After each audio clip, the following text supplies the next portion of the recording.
I'm going to walk you through the timeline and compare the Depp versus Heard hearing with UK law.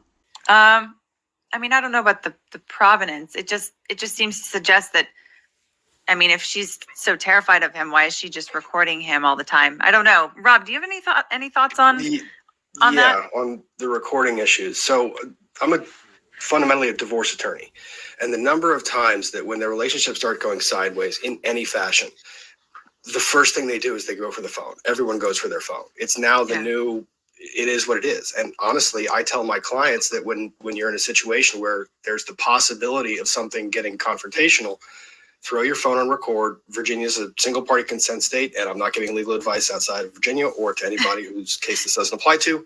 Just so you know what, he's not giving legal advice, period.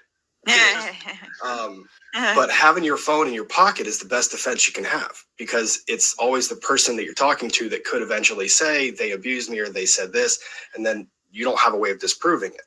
So the amount of recordings that I will get from clients is astronomical. Okay.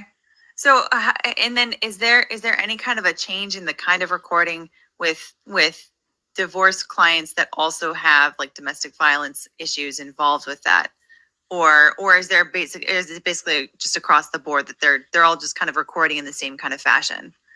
A lot of people are just recording in the same kind of fashion. The domestic violence recording stuff, that's where you see a lot of the histrionics. Amber Heard, and this was, people had made these comments in super chats previous. You slamming me against the wall, or this always becomes a bloodbath. You start to hear a lot of the histrionics come in, and it's always one side who's doing it. They're trying to narrate their own recording. And that's why playing these recordings is so effective, because it comes across to everybody who's listening to it that, look, there's clearly a narrator here, and they clearly have a motivation.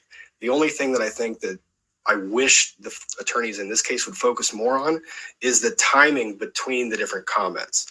We don't know whether they've been talking for 5 minutes, or when one of the parties blows up, if it's after a 6-hour marathon debate and argument where they've circled the wagon 5 times. That soundbite was from a Virginia lawyer that I clipped from Legal Bites. I will leave you a link to that channel below. In the UK, in comparison, at a hearing, the judge said he had wished he had had the video that was given to the police. If he had had that in evidence, he would have been able to consider it. Subscribe free now to Legal Minded Friends so you can be notified when part 1 is uploaded.